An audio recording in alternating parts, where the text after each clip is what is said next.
Paz seja convosco, irmãos. Queria dividir mais uma palavrinha com vocês, agregando um pouco aquela última meditação que eu postei no nosso grupo, Geração da Colheita. E quem leu lá, quem assistiu o vídeo, percebeu lá que eu li Mateus 11, onde fala lá: vinde a mim, todos que estáis cansados e sobrecarregados, e eu vos aliviarei. E eu enfatizei bastante o contexto de a gente conhecer o versículo que a gente fala e a importância desse versículo. E aí eu gostaria de dar uma continuidade nessa ênfase e buscar um pouquinho mais entendermos essa importância de a gente ser íntimo da palavra de Deus, ter o conhecimento da palavra de Deus. Mas você deve estar se pensando assim: irmão, eu não tenho estudo, eu não tenho conhecimento, eu tenho dificuldade de interpretação, eu tenho dificuldade de leitura. Mas se vocês pararem para pensar, muitas vezes até parar de meditar nas escrituras, a gente para quando a gente coloca essas dificuldades em nós. E na verdade isso é uma dureza de coração nosso, tá? Uma dureza de coração nossa, irmãos. E eu vou te provar biblicamente isso que eu tô falando. E aí a gente vai ler alguns versículos, vai entender o contexto e vai ver que tem bastante referência com aquilo que a gente leu lá no primeiro vídeo que eu postei em Mateus 11. Lá em Atos capítulo 4, diz assim: ó, então eles, vendo a ousadia de Pedro e João, e informados de que eram homens sem letras e indoutos, prestem bem atenção, e informados que eram homens sem letras e indoutos, maravilharam-se e reconheceram que eles haviam estado com Jesus. Esse iletrados e indoutos, literalmente, eles estavam chamando Pedro e João de analfabetos, tá? Ou seja, não tinham conhecimento de estudo, não tinham conhecimento às escrituras que os próprios fariseus tinham, tá? Quando essa declaração é feita, tá? Pedro e João estão subindo ao templo na hora nona, na hora da oração, e lá tem um paralítico, um coxo, que é colocado ali. Esse coxo ele é desde nascença. Se você ler lá o contexto de Atos 4, você vai ver que lá narra que ele é desde nascença coxo. Então ele é colocado lá para pedir esmola. E aí Pedro e João curam esse homem, e esse homem ele levanta e entra saltitando no templo, e Pedro e João entram atrás. E aí, como esse homem ele se apega bastante a Pedro e João, os homens começam a olhar para eles, para Pedro e para João, e Pedro começa a pregar para eles. Aí fala que não foi eles que curaram este homem, que foi Jesus ao qual eles tinham crucificado. Aí eles são presos, são soltos depois e são questionados pelos fariseus, né? E aí eles pregam de novo para os fariseus, para eles entenderem bem esse contexto do que João estava falando, do que Pedro e João estavam falando. Mas como pode homens que tinham a lei mosaica decorada, eram mestres em Israel, se maravilharem com Pedro e João, que mesmo pela declaração deles eram indoutos, eram iletrados, eram analfabetos? O segredo está em ser cheios do Espírito Santo. Essa narrativa você vai encontrar nesse mesmo capítulo, quando você lê todo o contexto, quando você vai ver lá que os fariseus começam a questionar Pedro, e aí a narrativa diz: e Pedro, cheio do Espírito Santo, começa a explicar de novo as escrituras para ele. Mas como eu posso ser cheio do Espírito Santo? Entendendo como começa o processo da nossa conversão a Jesus Cristo. E esse processo começa lá no batismo, irmãos. Mas como eu posso começar esse processo se eu já sou batizado? Calma, vamos entender nas escrituras esse processo. Então vamos começar lá por Mateus capítulo 13, do versículo 10 ao versículo 15, que diz assim: Então se aproximaram os discípulos e lhe perguntaram: por que lhe falas por parábolas? Ao que respondeu: porque a vós outro é dado conhecer os mistérios do reino dos céus, mas àqueles não lhe é concedido, pois isso ao que tem lhe se dará, e terá em abundância, mas ao que não tem, até o que tem lhe será tirado. Por isso lhes falo por parábolas, porque vendo não veem, e ouvindo não ouvem, nem entendem, de sorte que neles se cumprem a profecia de Isaías: ouvireis com ouvidos e de nenhum modo entendereis, vereis com os olhos e de nenhum modo percebereis, porque o coração deste povo está endurecido, de mau grado. Ouviram com os ouvidos e fecharam os olhos, para não suceder que vejam com os olhos, ouçam com os ouvidos e entendam com o coração, se convertam e sejam curados por mim. A minha ênfase aqui não é neste versículo, tá? Mas aqui eu gostaria de deixar um pensamento para vocês que tem essa mentalidade de que eu sou indouto, eu não sei ler, eu não tenho estudo, então eu nunca vou conseguir me expressar bem com a palavra de Deus. Será que você não faz parte desse povo que tem o coração endurecido? Eu acredito que não, tá? Então, vamos continuar nas escrituras e eu vou lhe mostrar nas escrituras como a gente pode ter essa mesma intrepidez de Pedro e de João e pregar as escrituras mesmo sendo indoutos. Vamos começar por Mateus capítulo 18, do versículo 1 ao 5, que diz assim: naquela hora aproximaram-se de Jesus os discípulos, perguntando: quem é porventura o maior no reino dos céus? Jesus, chamando uma criança, colocou-a no meio deles e disse: em verdade vos digo, que se não vos converterdes e não vos tornardes como criança, de modo algum entrarei no reino dos céus. Portanto, aquele que se humilhar como esta criança é maior no reino dos céus. Como eu posso entender essa declaração de Jesus, irmãos? Resumidamente, a mente de uma criança ela funciona como se fosse uma esponja, tá? São dois processos de uma criança, falando de uma criança de 6 anos. São dois processos, do 0 aos 3 anos, onde ela absorve tudo, mas ela não tem a consciência de interpretar, de entender o que é certo e o que é errado. Depois ela tem dos 3 aos 6 anos, onde ela continua a aprender, onde ela continua a absorver os dados, mas ela já começa a ter o entendimento daquilo que é certo e daquilo que é errado. No Evangelho de João, lá no capítulo 3, do versículo 1 ao 12, tem uma conversa entre Jesus e Nicodemos, que você vai ver que nem um mestre em Israel conseguiu entender essa parábola, justamente por ter essa dureza de coração. Era um cara que era mestre em Israel, e um mestre em Israel, irmãos, não é algo assim que eu estudo e recebo um canudo, recebo um bacharelado para poder dar aula, tá? Um mestre em Israel, ele é separado desde os 12 anos de idade, e desde os 12 anos de idade até ele se tornar um ancião, ele é estudado nas escrituras sagradas, principalmente nos 5 primeiros livros, no qual ele precisa ter decorado os 5 primeiros livros. E esse decorado não é alguns versículos, algumas partes, não, é toda a escritura. Então isso é ser um mestre em Israel. Então lá no Evangelho de João, no capítulo 3, do versículo 1 ao 12, tem a conversa entre Jesus e Nicodemos, que é esse mestre. E olha só a narrativa da história.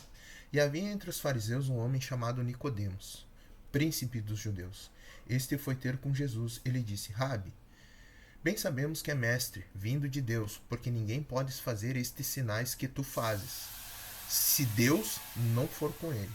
E respondeu-lhe Jesus: na verdade te digo, que aquele que não nascer de novo não pode ver o reino de Deus. Agora, olhem a resposta de Nicodemos, que é mestre em Israel. Disse-lhe Nicodemos: como pode um homem nascer sendo velho? Pode, porventura, tornar a entrar no ventre de sua mãe e nascer? Jesus responde: na verdade te digo, aquele que não nascer da água e do Espírito não pode entrar no reino de Deus.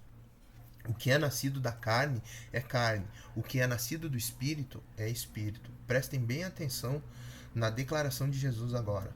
Não te maravilhas de ter dito é necessário nascer de novo? Olha o que Jesus está tentando fazer com que Nicodemos medite. O vento sopra onde quer, e ouves a sua voz, mas não sabe de onde vem, nem para onde vai. Assim é todo aquele que é nascido do Espírito. Nicodemos respondeu e disse-lhe: Como pode ser isso? Jesus respondeu e disse-lhes: Tu és mestre em Israel e não sabes disso?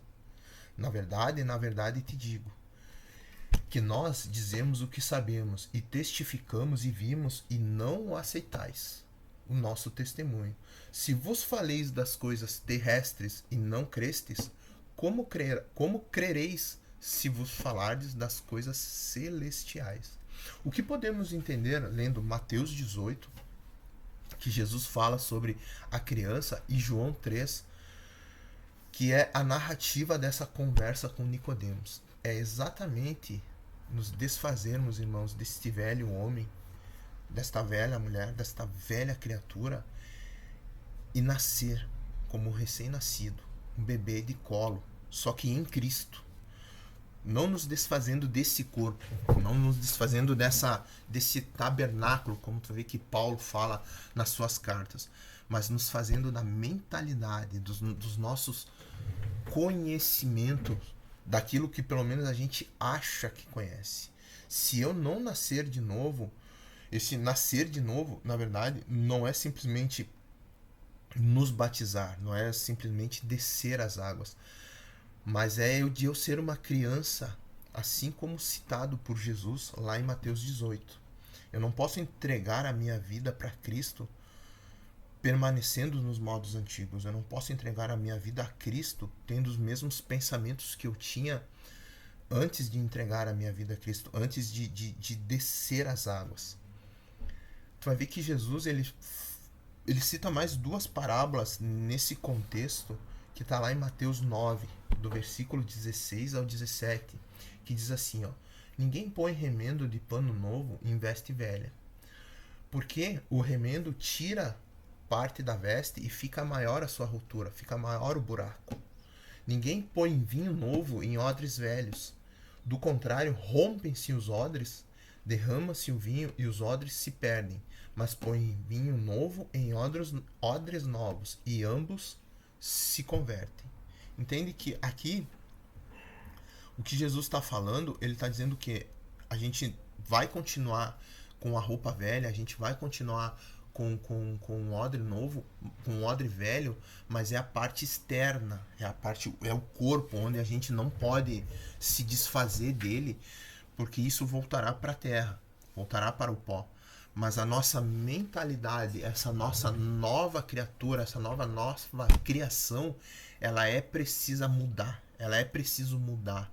Eu preciso me tornar um odre novo para que o vinho, quando entre em mim, ou seja, a palavra de Deus, o Espírito Santo, quando ele entra em mim, eu não me perca, não se derrame e acaba se perdendo tanto a palavra de Deus quanto o odre. Tu vai ver que Jesus ele cita muito isso para os fariseus relativo às tradições. Vai ver que certa vez os apóstolos estão comendo e os fariseus questionam Jesus e perguntam por que os seus discípulos eles transgridem a tradição dos anciãos. E aí Jesus retorna a pergunta para eles e diz assim: por que vocês transgridem a palavra de Deus por causa das vossas tradições? Então notem o contexto que Jesus está falando aqui. E ainda Jesus agrega e diz assim, ó: por isso vós invalideis a palavra de Deus em vós por causa das vossas tradições. Ou seja, eles não se despiram daquele velho homem e continuam, por mais que eles entendam que eles saibam, na verdade, que eles são um povo escolhido de Deus. Agora eu estou falando dos judeus. Por mais que eles saibam que eles naquela época eram o povo escolhido no qual Deus coloca os seus seus ensinamentos, o povo escolhido para que seja um exemplo para as outras nações, a soberba deles era tanta por esse conhecimento que eles não conseguem se despir disso, entendeu? Não conseguem se despir daquele conhecimento que eles acham que eles tinham. Se nós analisarmos, por exemplo, Paulo, eu já fiz essa pergunta para vários irmãos e todos têm a mesma resposta. Se nós analisarmos Saulo, antes de conhecer Cristo, Saulo não era um cara endemoniado. Saulo não era um cara que era possesso de demônios. Saulo era um cara temente a Deus. Tudo o que ele fazia, por mais que ele matava cristãos, perseguia cristãos, fazia com que cristãos negassem a Cristo, prendia cristãos, ele fazia isso com temor a Deus, mas não fazia isso com conhecimento. Essa é a grande diferença. Então a gente precisa, irmãos, nos despir disso, nos despir desse conhecimento que a gente acha que a gente tem e nos basearmos nas escrituras sagradas. Tá? Você vai ver que o próprio Saulo, olha que interessante, Saulo é um nome hebraico ou latim, dependendo. Só que Saulo quer dizer grande. E quando Jesus aparece para ele no caminho de Damasco, e no qual ele 3 dias depois se converte a Cristo, a língua predominante naquela época era grego. E Saulo, em grego, quer dizer Paulo. Só que Paulo, no grego, quer dizer pequeno. Então, olha só.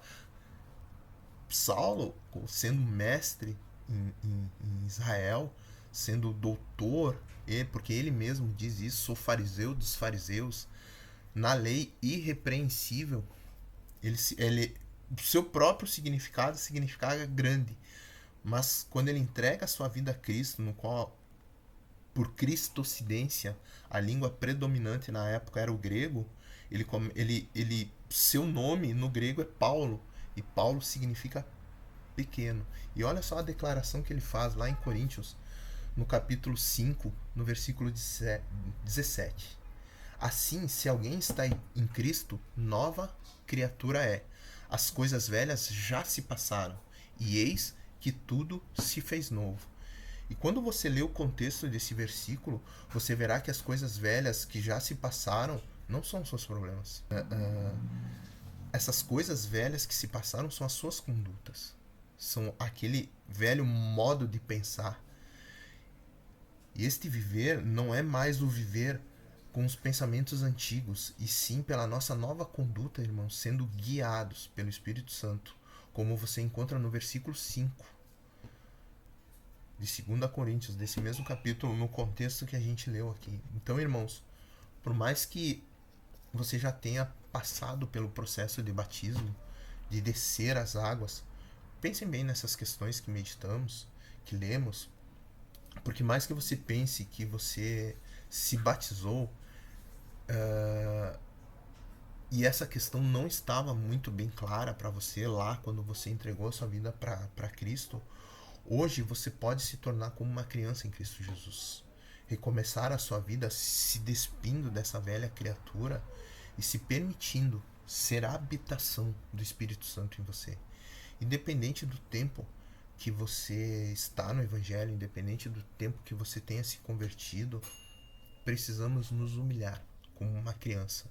Precisamos entender esse processo que Cristo nos fala de sermos como uma criança. Porque isso é o que Jesus diz no final do capítulo 18, se você for ler. Entende? Que nós precisamos nos humilhar como criança. E esse nos humilhar é reconhecer que nós precisamos dessa intervenção divina, que nós precisamos dessa graça, dessa intervenção do Espírito Santo para que nós possamos seguir na nossa vida cristã. De repente você pode estar pensando, mas faz muito tempo que eu sou convertido, faz muito tempo que eu estou no Evangelho. Irmão, Jesus falou isso para um mestre em Israel. E como eu expliquei antes, esse mestre em Israel ele é separado desde os 12 anos de idade. E esse mestre também não entendeu. Então, não tenha vergonha se despir disso, entende? Não tenha vergonha em começar de novo. Não descendo as águas de novo, mas colocando, meditando com você mesmo, se aquilo que você vive hoje é aquilo que Cristo pede para você. Se a maneira de você pensar hoje é a maneira que Cristo quer que você pense, que é a maneira que Cristo pensa, que é a maneira que o Espírito Santo te conduz nessa caminhada. Tá, irmãos? Então, meditem bem nessa questão e gostaria de deixar novamente o convite, né, para vocês no todo primeiro sábado do mês, a partir das 15 horas, nosso curso. Tá? Ele é um curso que dura 1 hora, tá? São 8 assuntos com algumas perguntas, no qual todos os irmãos recebem um livro no qual tem a pergunta e no qual vai ter também o versículo ou os versículos que tem essa resposta para a gente meditar justamente nessas questões que são a base da fé cristã, que são os alicerces dessa fé cristã, tá, irmãos? Todo primeiro sábado, das 15 às 16 horas, logo antes do chimarrão com o pastor, tá? Então todos estão convidados. Deus abençoe.